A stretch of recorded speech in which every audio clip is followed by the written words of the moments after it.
Now, the big revelation. I'm retiring already.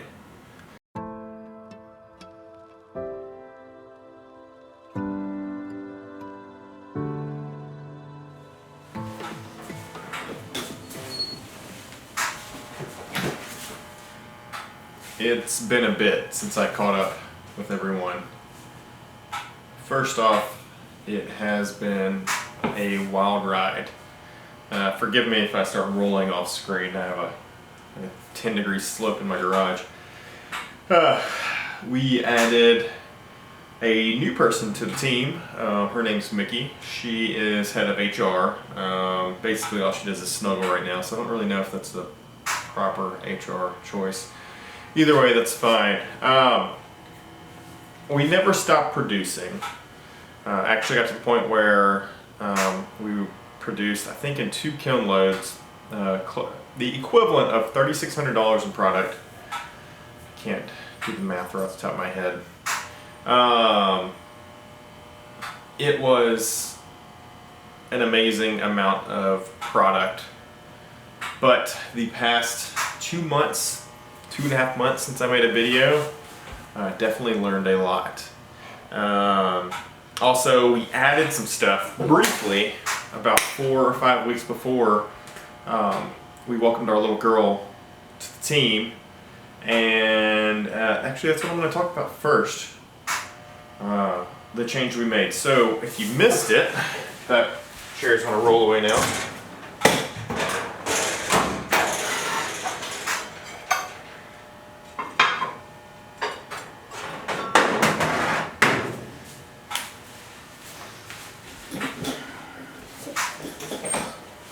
We introduced place settings. These are just leftovers from some orders that we had. This is a small bowl. We have some big bowls in there. We have small plates, big plates. This is our normal size plate. This is our duet, black and white. For those on the inside, you know what color it actually is. But yeah, so we introduced place settings. Place settings, although great in theory, turned out to be a big mistake. Yeah, actually, I made a lot of mistakes while I've been away. So let me get into how this stunningly beautiful piece, this one as well, and all the 100 and something other ones that we made turned out to be a big mistake.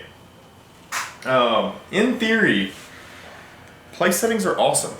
It's a really cool concept. I absolutely love what I created and I stand by it, and I'm very proud of the pieces. However, absolutely massive learning experience. When it comes to the mugs that I create, I've made a lot of them. I think my numbers are off probably by 100 either way, plus or minus 100. I know I have sold 875 mugs. I have that on record in all of my sales platforms and whatnot. And also when I started tracking my sales in a spreadsheet. Before then, there was 100 and something mugs that were cash sales that I did not do a good job of tracking. And that being said, close to 1,000 pieces. Now, remove 100 from place settings, from the place setting category. So say 900 of those were mugs or tumblers. Look at the quality, or the amount of sales. It's probably 50-50 mugs and tumblers. Maybe 60-40 tumblers to mugs, actually. I've done a lot of throwing, and I've gotten that process down packed. If you hear any clicking through this video, the kiln is 3 feet that way, and it's currently beginning to heat up. I'm about to turn all the fans and hop out of here as soon as I finish this video, but I want to cover this one topic and then jump on to something else entirely. as in everything we're going to do from now on will kind of fall into the realm of what I'm about to talk about. So our mugs, whether it be the Felix, which is this guy, currently unfired. This will be an all-white Felix actually. So that's the Felix shape. See the nice tulip shape? Stay. And then we have a Bob. I should probably put them side by side. All right. Bob, short, squatty. Felix, tall, skinny. I don't know. Probably in focus now. It's the only way to explain it. Yes, it's subtle, but that's my style. They are both generally the same style, just one's squattier, one's taller. One, the handle sticks out further, the other one, the handle is just a little taller and more elongated. So you can always get 3 fingers in there. That's the way I design my handles. Alright. Apparently I'm getting, oh, and no, my stuff normally doesn't look like this. I accidentally dipped this one more time in blue than I should have. Lessons learned. So we'll get into place settings. The bowl is super easy. The bowls will be available through Christmas. We are going to have bowls. Specifically these bowls, not what we consider a low bowl, which is this. Once again, it runs away from me. Lots of visuals in this. Alright, these are covered in clay because I use them whenever making other pieces, so I can duplicate them. If you have a plate, mug, or cup that has a circle on there, you are an OG. I don't know why I felt like adding that for a bit, but I did. And yeah, that right there, it's gonna be worth something one day. Actually, probably not, but whatever. Okay, so low bowl. One second, one more time.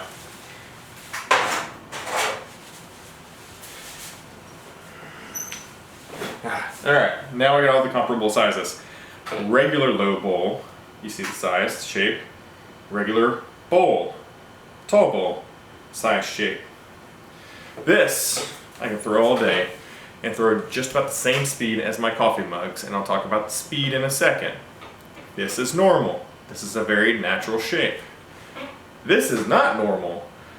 I hand throw everything. I don't slip cast, I don't throw into a mold, I don't throw to a rib.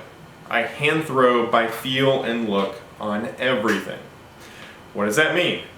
There's variation in everything I create. I want that. I call that my 5% difference.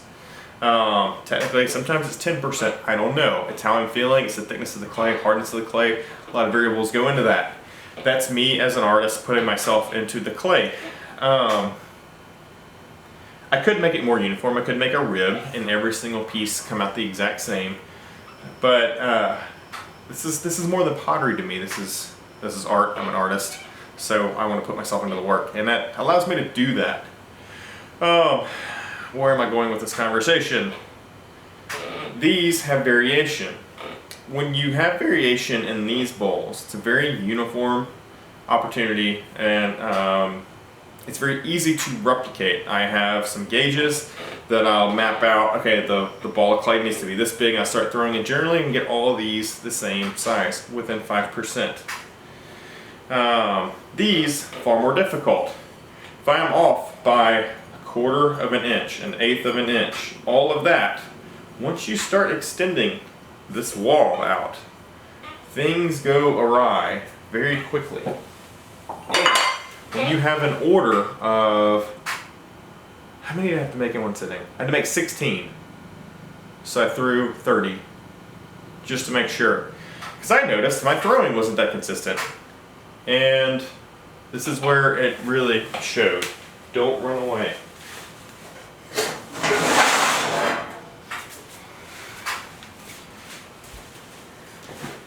I probably should preface this whole thing with what we're going to talk about and where we're going with this. So, place settings.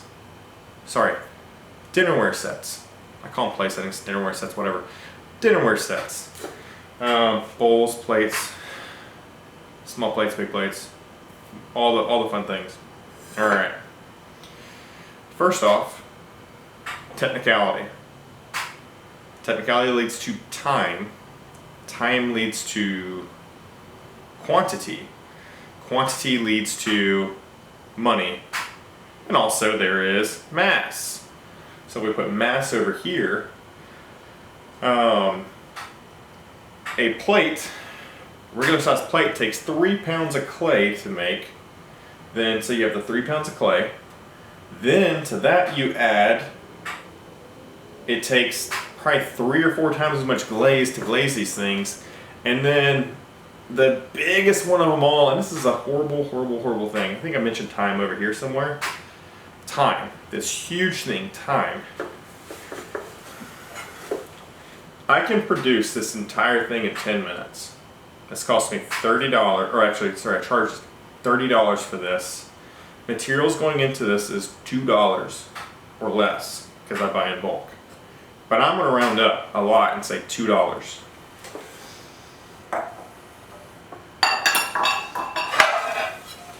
Materials going into this is $8. There's a lot of glaze on this. There's 3 times the amount of clay. So it comes out to about $4 in clay. It's actually 3.5 pounds of clay. That's 1 pound of clay. Just to get this thing to stretch out this far. Then you look at the surface area and the thickness of the glaze, it's probably twice as much glaze on there. So you're looking at 3.5 times the amount of clay that goes into that. And then the amount of glaze, let's say double.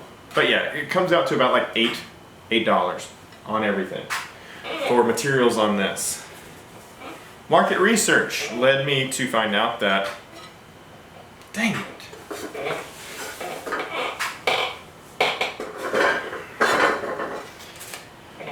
The standard price that I can charge for this, another example. Alright, so a big Felix, $40. I make $40 per one of these mugs, 1.5 pounds. $2.50 as material costs, so $8, $2.50. This took around 30 minutes to make. This, on par with that, between 8 to 10 minutes to make. I can only charge $35 in bulk for these things.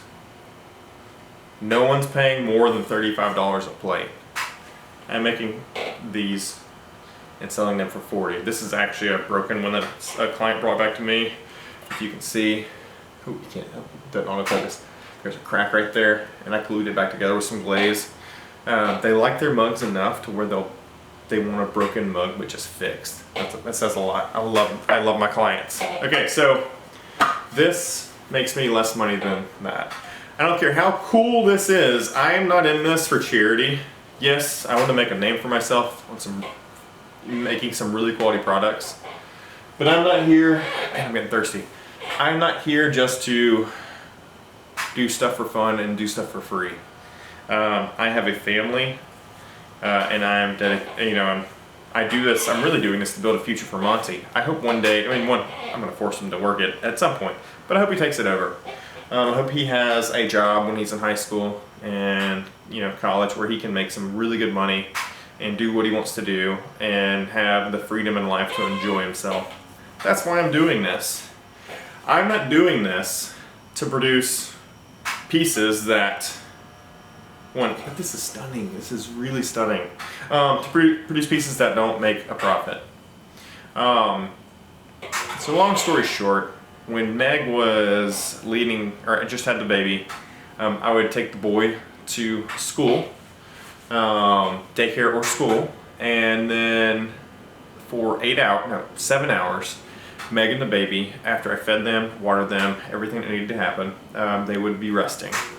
This is a newborn, so this is the first 2 weeks after newborn was born. They would be resting. One check.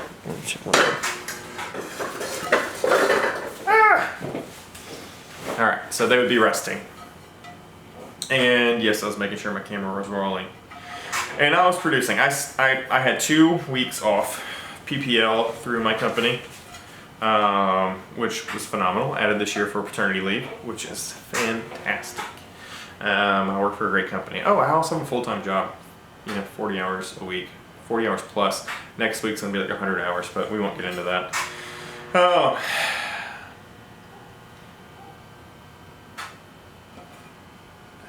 Yes, I did kind of bogged out right there. Long story short, I'm not doing this for charity. I can't make money from this.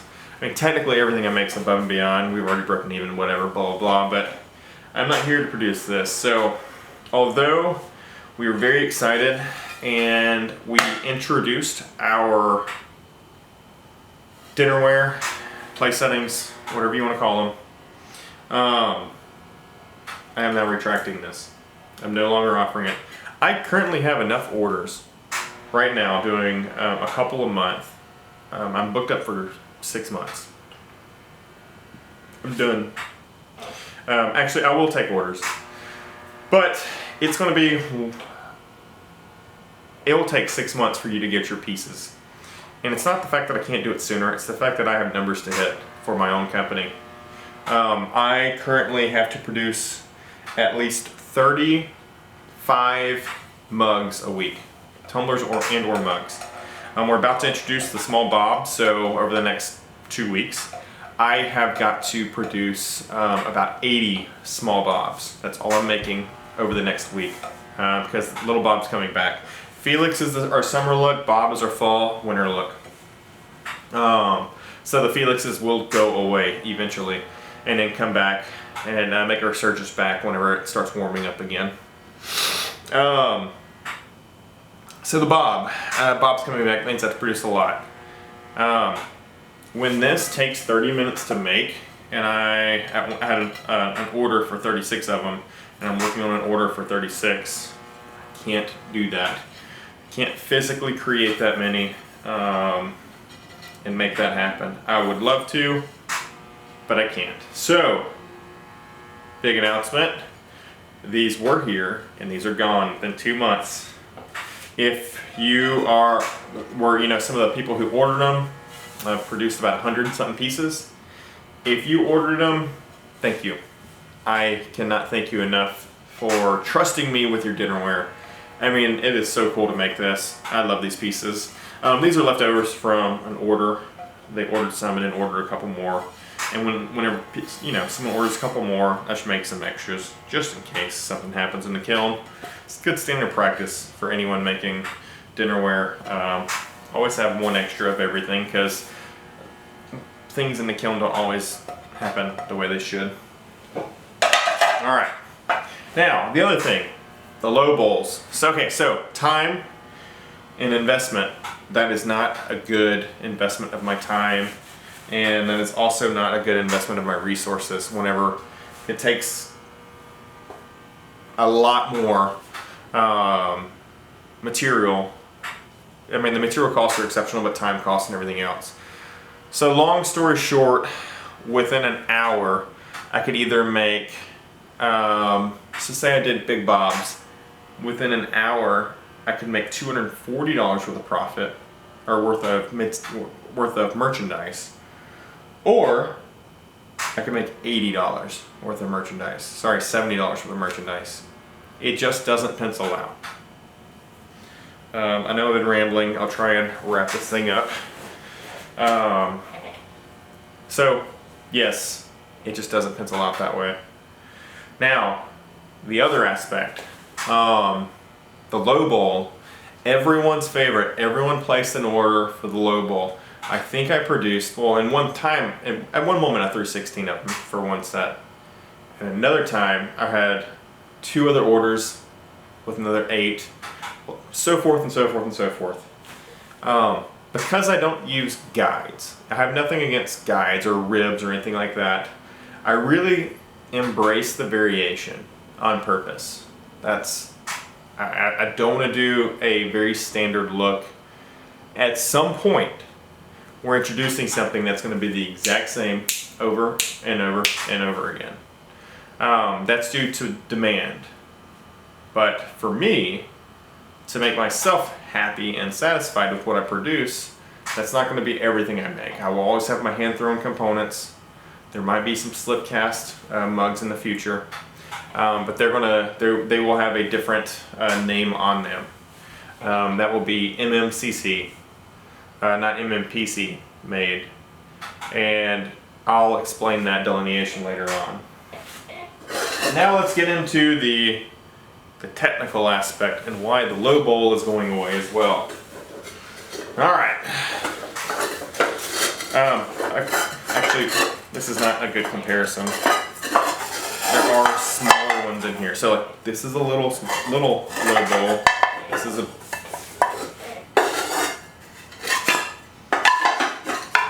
okay, little, then bigger. So technically it's two sizes. Understand that the tiny ones in here are not meant to match the other ones. Look at the bottom section. All right, here are the low bowls. All right, you see the variation there? That does not work for this. Although, I think every one of these is beautiful. People do have the expectation of, I would say like this is a small one, small one, small one, small one. So they don't technically fit. It's not a good representation of what I'm talking about. But these right here, those are the big ones. And what is happening is, although they might be the same width, generally, plus or minus a centimeter, probably all within a centimeter, it's the walls. You know, some are angled like this, some like this, none like that. And they just don't look right if they don't match. So, more clay, twice as long, maybe 3 times as long to throw. And in glaze wise, it's almost the same, probably a little bit more, because that middle section, it does expand out. So the low bowl, if you ordered one early, you got one. But for everyone else, never again. Actually, if you pay $50 a bowl, I'll make them. So where am I going with all of this? We're going to stick with the mugs, we're going to stick with the tumblers, and we will introduce bowls. One fun thing I am introducing in the near future is teapots. I'm not afraid to say that, I am working on that. We will have a Felix teapot. Very excited for that. So be on the lookout for that. There's some other things we're introducing as well. Some other items for the kitchen. Now, the big revelation. I'm retiring already. I'm just joking. I could easily do that, but I'm not going to because this is a challenge now. I'm not making any commitments to social media, but I am making a commitment to what I'm going to document. Now, how quickly I get it out to you, I have no clue. If I can get it out sooner, I will. Some things might take time. Or, I put them out unabridged. Full length, everything, like all of my rambling, I don't cut it out. And anyone who wants to follow along, they can. And there's some AI editing tools that I might use to take snippets here, snippets there, take the highlights. I don't firmly believe in that. Not that it's going to steal my soul or anything. I just don't know if it actually will make quality content yet. I have to look into that and do my research. So, why am I rambling today? The goal is I want to talk about how I'm going to be documenting, what I'm going to be documenting, and then what I'll be sharing. I'm going to be sharing the actual business side of this whole endeavor. The creative, I'll dabble in that. I mean, yes, I'll share the creative. I have a lot of creative projects I'm working on. But when it comes to the continuous content, I'm going to be discussing the business. I'm always good at making money, horrible at the whole business side of things, like tracking finances, tracking inventory, all that. I'm not going to lie, I'm a creative. Running an inventory now, everything's in a spreadsheet, so I actually know exactly what I have, which blows my mind. That is its whole endeavor in itself. My wife has said she would help with certain aspects of the business, but I think when it comes to managing the inventory and producing and what I produce and when I produce it, trying to gauge interest, creating new things, that's all on me. which I think we probably wouldn't mesh well if she was telling me what to produce and when to produce it. But I am taking her advice on ideas. And by that I mean, by mesh I mean probably butt heads, because she's very opinionated, and I am too. So, what is the solution for content for the YouTube channel? Every 2 weeks, you know what? I'm just going to post them on a bridge. That's exactly what I'm going to do. So, from the moment I basically fire the kiln, the evenings I fire the kiln, I'm typically mopping, which just is as clean as it's been in 2 weeks. And I am thinking about what's next. So, that being said, I have my Google Sheet, and I have reviewed, what it is that we need. And also I know I have to make bobs. I've already said that. Getting ready for the fall transition and the reintroduction of the bob, normal bob, not big bob. I'll be making 80 bobs between now and the following week. Is that right? Yeah, not next week, the week after, so 2 weeks. I also have an event this coming week that's going to consume my ever-living soul, life, everything. It's called Oktoberfest, and I'm the guy behind the scenes putting it on with my team. And from Wednesday through Sunday, I will not have a life. So that means I have to glaze tomorrow night when he's come back out of the kiln, and then fire again tomorrow night. So I won't be doing anything but that tomorrow. So starting Friday, Saturday, Sunday night, Monday night, Tuesday night, I have to throw and begin trimming by the end of next week 80 bobs. That's a lot. And then, yeah, 80 bobs. And then, after not sleeping for 3 days straight, basically, come the following Sunday night, I have to begin probably attaching handles for 3 days. Sunday night, Monday night, Tuesday night. Fire Wednesday, glaze. If I could fire on that Tuesday, my initial firing, that'd be phenomenal. But basically, what I'm going to start doing is I will have films coinciding with my firings. I think that's the easiest way for me to produce content and easiest way for people to have an idea of what we're working on. So that's where we're going with this. I'm going to start recording. Actually, thank you for watching. And right now, when I say now in a moment actually, is going to be the next video. And the first part of the next video. So, stay tuned. You're going to start seeing the business side of things and what we're working on and everything else. Sorry for anyone who wanted a play setting. You are more than welcome to wait 6 months. I will definitely produce them at some point, but the turnaround time is 6 months. And I'm not going to guarantee anything faster, anniversary, whatever, weddings, doesn't matter, 6 months. But if anyone actually watches this all the way through, I thank you. I'm sorry it's not exciting. Just set up in my garage with a kiln getting really hot right here, and I can kind of feel the heat already beginning. Thank you. I can't thank you enough for watching this, watching my other videos, and following along. I'm committed to making it more exciting and more informative. All right, thank you very much.